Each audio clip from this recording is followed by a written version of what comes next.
Hello friends, welcome to our channel. ഇന്ന് നമ്മൾ കാണാൻ പോകുന്നത് ഡ്രീം ഗേൾ 2 എന്ന മൂവിയാണ്.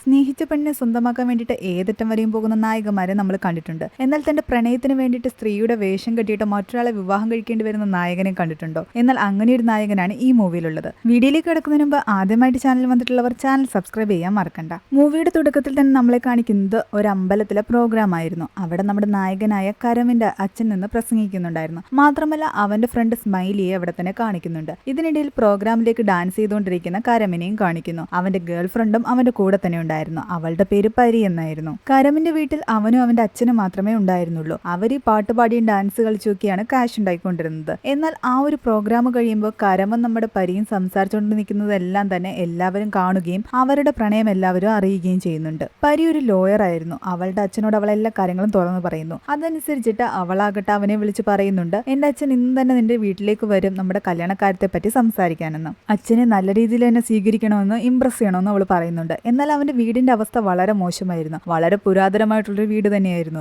അത് അടുത്ത കാലത്തെങ്ങും പെയിന്റ് അടിച്ചിട്ട് പോലും ഇല്ലായിരുന്നു. അവളുടെ അച്ഛൻ വരുമ്പോഴത്തേക്ക് അവന്റെ ജീവിത സാഹചര്യങ്ങളൊക്കെ കണ്ടിട്ട് അയാൾക്ക് ഇഷ്ടപ്പെടുന്നില്ല. മാത്രമല്ല കരമിന് പ്രത്യേകിച്ച് പറയത്തക്ക പണിയും കൂടി ഇല്ലാത്ത കാരണം അയാൾക്ക് ഒട്ടും തന്നെ ഈ ഒരു ബന്ധത്തിൽ താല്പര്യമില്ലായിരുന്നു. ആ സമയത്താണ് അവർ കടം വാങ്ങിച്ചിട്ട് തിരിച്ചു കൊടുക്കാനുള്ള ആൾക്കാരെല്ലാം വന്നിട്ട് അവരോട് പ്രശ്നമുണ്ടാക്കുന്നത്. ഇതും കൂടി ആയപ്പോൾ അയാൾക്ക് ഈ ബന്ധത്തിൽ ഒട്ടും തന്നെ താല്പര്യമില്ലാതെയായി. അപ്പോഴേക്കും അവിടെ ജപ്തി നോട്ടീസും ആളും ഒക്കെ വന്നിട്ട് അവരെ വീട്ടിൽ നിന്ന് വരെ ഇറക്കി വിടുന്ന സിറ്റുവേഷനായി. എന്നാൽ കരമിന്റെ അച്ഛൻ പറയുന്നുണ്ട്, ഇതെല്ലാം ഞങ്ങൾ കൊടുത്തു തീർക്കുമെന്ന്, നിങ്ങൾ ബന്ധത്തിൽ നിന്ന് പിന്മാറരുതെന്ന്. എന്നാൽ അവസാനം തന്നെ മകൾക്ക് വേണ്ടിയിട്ട് അയാൾ കരമിന്റെ അടുത്തൊരു നിബന്ധന വെക്കുകയാണ്. 6 മാസത്തിനുള്ളിൽ അവൻ നല്ലൊരു ജോബ് കണ്ടെത്തണം. മാത്രമല്ല ഈ വീടെല്ലാം മൂടി പിടിപ്പിക്കുകയും വേണം. അത് സ്വന്തമായിട്ട് തന്നെ എടുക്കുകയും വേണം. ഇങ്ങനെ കടമൊന്നും ഉണ്ടാകാൻ പാടില്ല, അതെല്ലാം തീർക്കുകയും വേണം. അയാളോട് മറുത്തൊന്നും പറയാൻ പറ്റാത്ത കാരണം അവൻ പറയുന്നുണ്ട് 6 മാസത്തിനുള്ളിൽ ഞാൻ ഇതെല്ലാം ശരിയാക്കുമെന്ന്. മാത്രമല്ല അവന്റെ അക്കൗണ്ടിൽ 25 ലക്ഷമെങ്കിലും ബാങ്ക് ബാലൻസ് ഉണ്ടാവണമെന്നും കൂടി അയാൾ പറയുന്നുണ്ട്. അവൻ സ്മൈലിയുടെ എല്ലാ കാര്യങ്ങളും പറയുന്നുണ്ട്. ഇതൊക്കെ എന്ത് ചെയ്ത് ശരിയാക്കുമെന്ന് അവനൊരു പിടിയുമില്ലായിരുന്നു. അന്ന് വൈകുന്നേരം അച്ഛൻ്റെയും സ്മൈലിയുടെയും കൂടെ ബാറിൽ വെള്ളം അടിച്ചുകൊണ്ടിരിക്കുന്ന കരമന്റെ അടുത്ത് അവന്റെ അച്ഛൻ പറയുന്നുണ്ട്, ഈ ബാറിൽ ഡാൻസ് കളിക്കുന്ന ഗേൾസിനൊക്കെ ഇഷ്ടംപോലെ ക്യാഷ് കിട്ടാറുണ്ടെന്ന്. ഇതെല്ലാം കേട്ടിട്ടും കണ്ടിട്ട് അയാൾ അവനോട് പറയുന്നുണ്ട്, നിനക്ക് നന്നായിട്ടും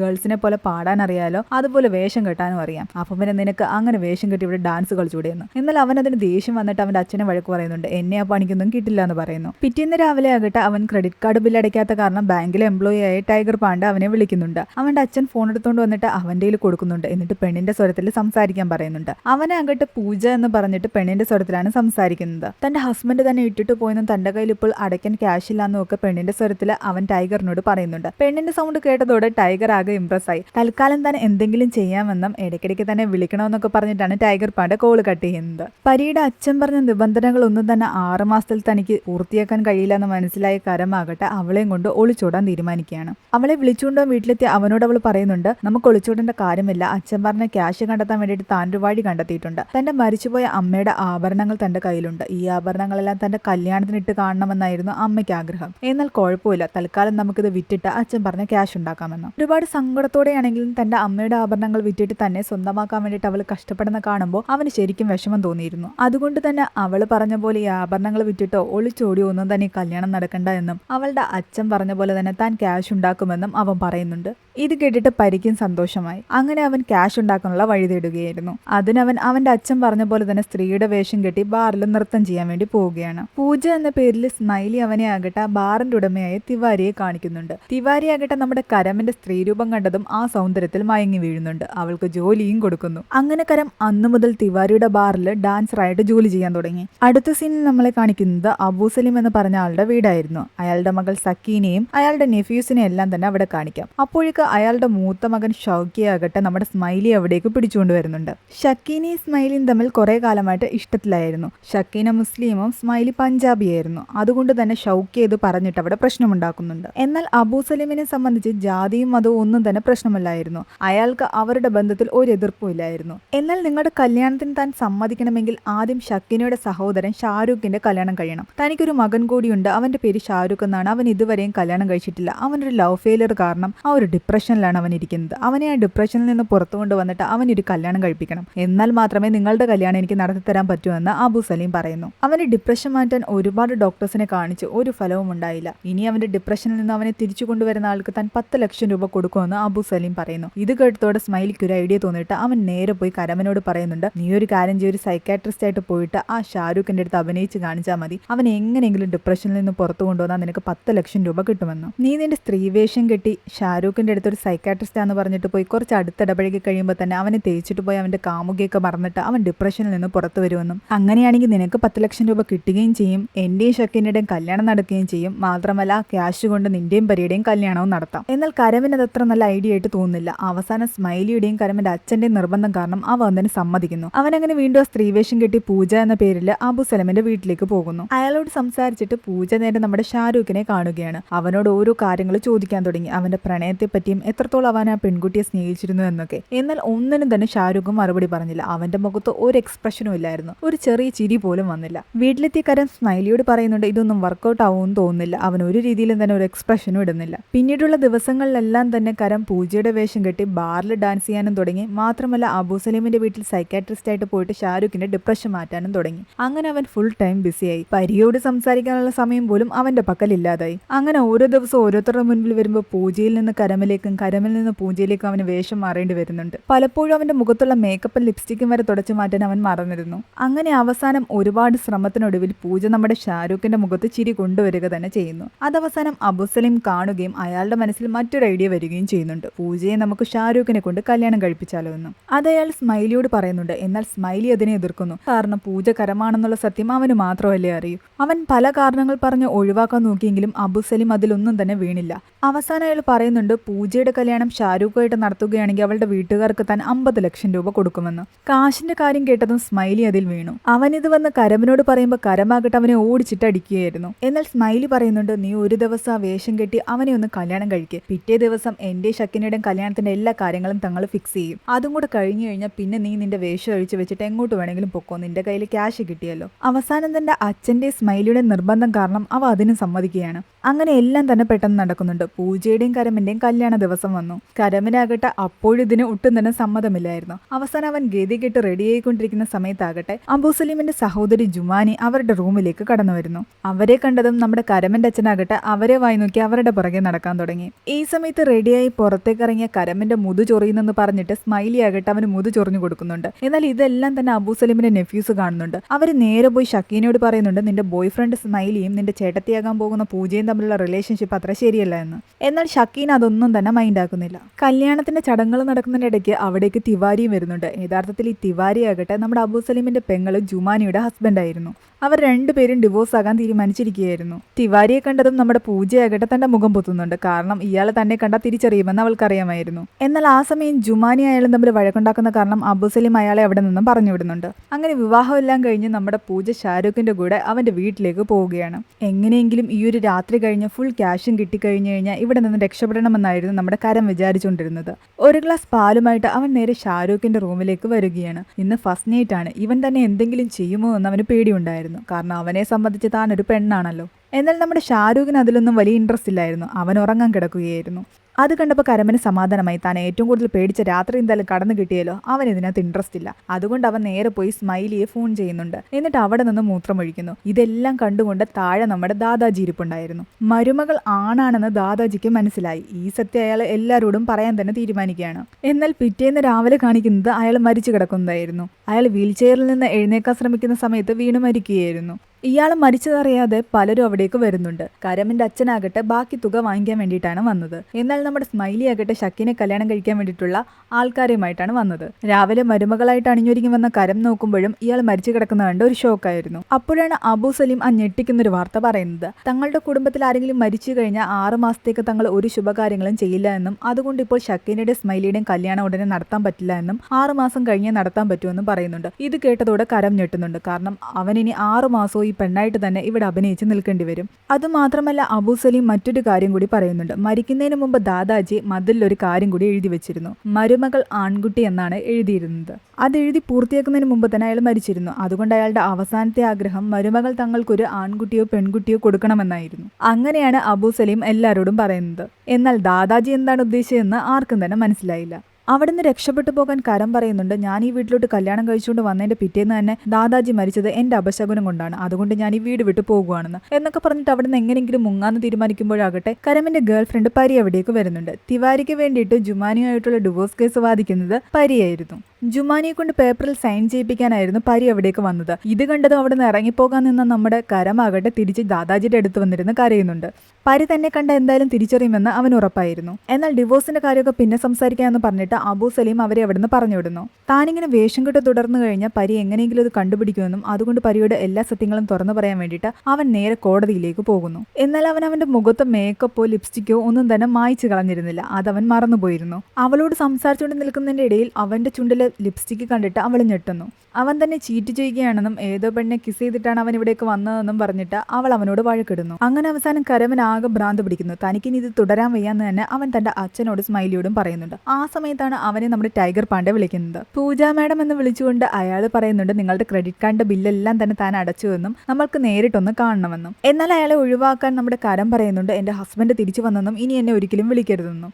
ആ സമയത്ത് നമ്മുടെ അബു സലീമും ജുമാനിയും അവിടേക്ക് വരുന്നുണ്ട്. പൂജ പോയിട്ട് കുറെ നേരമായി ഇതുവരെ വീട്ടിൽ തിരിച്ചെത്തിയില്ല എന്ന് പറയുന്നു. അവരാകട്ടെ കരമനെ കണ്ടപ്പോൾ ഇതാരാന്ന് ചോദിക്കുമ്പോൾ നമ്മുടെ കരമന്റെ അച്ഛൻ പറയുന്നുണ്ട് ഇത് പൂജയുടെ ഇരട്ട സഹോദരനാണെന്ന്. പൂജയും ഇവനും തമ്മിൽ എപ്പോഴും വഴക്കാണെന്നും അത് കാരണമാണ് പൂജയുടെ കല്യാണത്തിന് വരാതിരുന്നതെന്നോ എന്നൊക്കെ പറയുന്നു. ആ സമയത്ത് ജുമാനിക്കാകട്ടെ കരമനോട് ഭയങ്കര ഇഷ്ടം തോന്നുന്നുണ്ട്. അവനെ എങ്ങനെയെങ്കിലും സ്വന്തമാക്കണമെന്ന് ജുമാനിക്ക് തോന്നുന്നു. പൂജ ഇപ്പൊ ഇവിടെ വന്നിട്ട് അങ്ങോട്ട് പോയിട്ടേ ഉള്ളൂ, നിങ്ങൾ വീട്ടിൽ തിരിച്ചെത്തുമ്പോഴേക്കും പൂജ അവിടെ എത്തിയിട്ടുണ്ടാകുമെന്ന് പറഞ്ഞിട്ട് അവരെ അവിടെ നിന്ന് പറഞ്ഞു വിടുകയാണ് കരമന്റെ അച്ഛൻ. പോകാൻ നേരം ജുമാനി പറയുന്നുണ്ട് നിങ്ങളൊരു കാര്യം ചെയ്യ്, കരമനെ എന്റെ കൂടെ തന്നെ വിട്, അവിടെ എത്തിക്കഴിയുമ്പോൾ പൂജയും കരമുള്ള എല്ലാ പ്രശ്നങ്ങളും ഞാൻ തീർത്തോളാം എന്ന്. അങ്ങനെ ജുമാനി കരമനെയും കൂട്ടി അവരുടെ വീട്ടിലേക്ക് പോകുന്നു. അവിടെ വെച്ച് ഷാരൂഖും കരമനെ കാണുന്നുണ്ട്. അവർ പറയുന്നുണ്ട് കരം പൂജയുടെ ഇരട്ട സഹോദരനാണെന്ന്. അതേ ടൈമിൽ അന്ന് വൈകുന്നേരമാകട്ടെ നമ്മുടെ തിവാരി സ്മൈലിയെ പിടിച്ചു നിർത്തിയിട്ട് പൂജയുടെ ഒരു വിവരവും ഇല്ലെന്ന് അന്വേഷിച്ചുകൊണ്ടിരിക്കുകയാണ്. അവളെ എത്രയും പെട്ടെന്ന് കോൾ ചെയ്തിട്ട് ബാറിലേക്ക് വരാൻ പറയുന്നു. തിവാരി കോൾ ചെയ്യാൻ നേരത്ത് അവൾ പറയുന്നുണ്ട് തനിക്ക് പീരീഡ്സ് ആണെന്നും അതുകൊണ്ട് കുറച്ച് ദിവസം വയ്യാന്നും അത് കഴിഞ്ഞിട്ടേ വരുമെന്ന്. അന്ന് രാത്രി ഉറങ്ങാൻ കിടക്കാൻ നേരം കരമന്റെ കൈ അറിയാതെ ഷാരൂഖിന്റെ ദേഹത്ത് വീഴുമ്പോൾ ഷാരൂഖിന് എന്തോ ഒരു ഫീല് തോന്നിയിട്ട് അവനാകട്ടെ അവളെ കെട്ടിപ്പിടിക്കാൻ തുടങ്ങിയാണ്. ആ സമയത്ത് കരം ചാടി എഴുന്നേക്കുകയും തനിക്ക് പീരീഡ്സ് ആണെന്നോ അതുകൊണ്ട് ഇതൊന്നും നടക്കില്ല എന്ന് പറഞ്ഞിട്ട് തിരിഞ്ഞു കിടക്കുന്നു. ഇങ്ങനെ എത്ര ദിവസം ഒഴിഞ്ഞു മാറി എന്തെങ്കിലും ഈ കള്ളം പൊളിയൊന്ന് പേടിച്ച് അവൻ നേരെ സ്മൈലിയെ കാണാൻ വരുന്നു. പരി തന്നെ വിളിച്ചിട്ട് കുറെ ദിവസമായെന്നും അന്നാ ലിപ്സ്റ്റിക്ക് കണ്ട ശേഷം അവൾ തന്നോട് സംസാരിച്ചിട്ടില്ല എന്നും അവൻ പറയുന്നുണ്ട്. ഇത് കേട്ട് സ്മൈലി പറയുന്നുണ്ട് താൻ അവളെ ഇങ്ങോട്ട് വിളിച്ചിട്ടുണ്ട്, അവൾ നേരിട്ട് വന്ന് നിന്റെ ഈ രൂപം കണ്ടു കഴിയുമ്പോൾ അവൾക്ക് എന്തായാലും മനസ്സിലാവും നീ ഒരു പ്രോഗ്രാമിന് വേണ്ടിയിട്ട് നൃത്തം ചെയ്യാൻ വേണ്ടിയിട്ടാണ് ഗേളിന്റെ വേഷം കെട്ടിയതെന്നും അങ്ങനെയാണ് നിന്റെ മുഖത്ത് ലിപ്സ്റ്റിക്ക് വന്നതെന്നും നമുക്ക് അവളെ പറഞ്ഞ് കൺവിൻസ് ചെയ്യിക്കാന്ന് പറയുന്നു. ഈ ഐഡിയ കേട്ടതും സന്തോഷം കാരണം കരമാകട്ടെ സ്മൈലിയെ കെട്ടിപ്പിടിക്കുന്നുണ്ട്. എന്നാൽ ആ സമയത്ത് അവിടേക്ക് കരമനെ തേടി വന്ന ഷക്കീനെ ഇത് കാണുകയും അവർ തമ്മിൽ എന്തോ റിലേഷൻഷിപ്പ് ഉണ്ടെന്ന് പറഞ്ഞിട്ട് അവിടെ നിന്ന് ഇറങ്ങി പോവുകയും ചെയ്യുന്നു. അങ്ങനെ സ്മൈലി അവളുടെ പുറകെ പോവുകയും ചെയ്യുന്നു. ആ സമയത്ത് പരി അവിടേക്ക് വരികയും ചെയ്യുന്നുണ്ട്. കരമാകട്ടെ ഡ്രസ്സൊക്കെ മാറിയിട്ട് ആ ബ്രായം കറക്കിക്കൊണ്ട് പുറത്തേക്ക് വരുമ്പോൾ കാണുന്നത് പരിയായിരുന്നു. അവന്റെ കയ്യിൽ ബ്രായ ഇരിക്കുന്ന കണ്ടിട്ട് പരി വീണ്ടും അവനെ തെറ്റിദ്ധരിച്ചിട്ട് അവിടെ നിന്ന് ഇറങ്ങി പോകുന്നു. എന്നാൽ അവൻ പുറകെ പോയി അവളോട് പറയുന്നുണ്ട് താൻ ഒരു പ്രോഗ്രാമിന് വേണ്ടിയിട്ട് സ്ത്രീവേഷം കെട്ടിയതാണെന്നും അതിന് വേണ്ടിയിട്ടുള്ള ഡ്രസ്സുകളാണ് ഇതൊക്കെയെന്നും. അങ്ങനെ ഡ്രസ്സ് തയ്പ്പിക്കാൻ വേണ്ടി കൊടുത്ത ആളെ ഫോൺ വിളിച്ചിട്ട് അവളെ കേൾപ്പിക്കുകയും ചെയ്യുന്നുണ്ട്. ഇതൊക്കെ കേൾക്കുമ്പോൾ അവൾക്ക് അത്യാവശ്യം അവനിൽ വിശ്വാസം വരുന്നു. ഇനി ഇതൊന്നും തുടരാൻ വയ്യാത്ത കാരണം എല്ലാ സത്യങ്ങളും തുറന്നു പറയാൻ വേണ്ടിയിട്ട് സ്മൈലിയും കരമും കൂടി അബു സലീമിന്റെ അടുത്തേക്ക് വരുന്നു. ആ സമയത്ത് കള്ളം പറഞ്ഞതിന്റെ പേരിൽ തന്റെ നെഫ്യൂസിനെ അടിക്കുന്ന അബു സലീമിനെ കണ്ടപ്പോൾ തങ്ങൾ പറഞ്ഞ ഇത്രയും വലിയ കള്ളത്തിന്റെ കാര്യം പറയാൻ അവർക്ക് തോന്നിയില്ല. തിരിച്ചുപോയി അവരെല്ലാം ചേർന്നിരുന്ന് മദ്യപിച്ചിട്ട് വീണ്ടും തിരിച്ച് വീട്ടിലേക്ക് വരുന്ന വഴി നമ്മുടെ കരമാകട്ടെ ഒരിടത്ത് ബോധം കെട്ട് വീഴുന്നുണ്ട്. അവനെ എടുത്തുകൊണ്ട് നേരെ വീട്ടിലേക്ക് പോകുന്നതാകട്ടെ നമ്മുടെ തിവാരിക്ക് പൂജയെ കല്യാണം കഴിക്കണമെന്ന് പറഞ്ഞിട്ട് അവളുടെ പിറകെ നടക്കാൻ തുടങ്ങി. തന്റെ 2 മക്കൾക്കും അമ്മയാകാൻ നിനക്ക് സമ്മതമാണോ എന്നൊക്കെ ചോദിച്ചിട്ടായിരുന്നു അയാൾ പിറകെ നടക്കാൻ തുടങ്ങിയത്. എന്തായാലും പിന്നെ പറയാന്ന് പറഞ്ഞിട്ട് തന്നെ വീട്ടിൽ കൊണ്ടാക്കാൻ കരം പറയുന്നുണ്ട്. തിവാരി പൂജയെ വീട്ടിൽ കൊണ്ടാക്കുന്നതാകട്ടെ അബു സലീമിനെ നെഫ്യൂസ് കാണുന്നുണ്ട്. അവർ തമ്മിൽ എന്തോ ബന്ധമുണ്ടെന്ന് അവർക്ക് തോന്നുന്നുണ്ട്. അപ്പോൾ ഈ പൂജയ്ക്ക് നേരത്തെ സ്മൈലിയായിട്ടും ബന്ധമുണ്ട്, ഇപ്പോൾ തിവാരിയായിട്ടും ബന്ധമുണ്ട്. ഇവളാള് ശരിയല്ല എന്നാണ് അവർക്ക് തോന്നുന്നത്. അങ്ങനെ പിറ്റേന്നാകട്ടെ പരി അവളുടെ അച്ഛനെയും കൊണ്ട് കരമിന്റെ വീട്ടിലേക്ക് വരുന്നുണ്ട്. അവരുടെ വീടെല്ലാം മൂടി പിടിപ്പിക്കുന്ന കണ്ടിട്ട് അവരുടെ കയ്യിൽ ക്യാഷ് വന്നെന്നും കരമിന് നല്ല ജോലി കിട്ടിയെന്നും അവർ വിചാരിക്കുന്നു.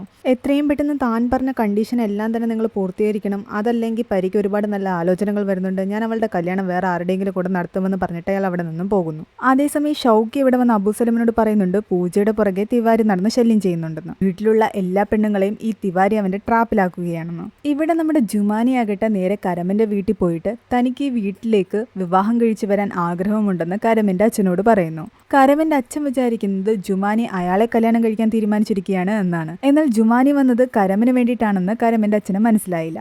അതുകൊണ്ട് തന്നെ തന്നെ കല്യാണം കഴിക്കാനുള്ള അനുവാദമാണ് ജുമാനി ചോദിക്കുന്നതെന്ന് കരുതിയിട്ട് അയാൾ പറയുന്നുണ്ട് തനിക്ക് കല്യാണത്തിന് സമ്മതമാണെന്ന്. ഇവിടെ ജുമാനിയാകട്ടെ അബു സലീമിനെ കൺവിൻസ് ചെയ്യിക്കുന്നുണ്ട്. തന്നേക്കാൾ ഇളയൊരാളെ കല്യാണം കഴിച്ചു കഴിഞ്ഞാൽ തന്റെ ജീവിതം നല്ലതാകുമെന്ന് തന്നോടൊരു ബാബു പറഞ്ഞിട്ടുണ്ടെന്നും അതുകൊണ്ട് താൻ കരമനെ കല്യാണം കഴിക്കാൻ പോവുകയാണെന്നും പറയുന്നു.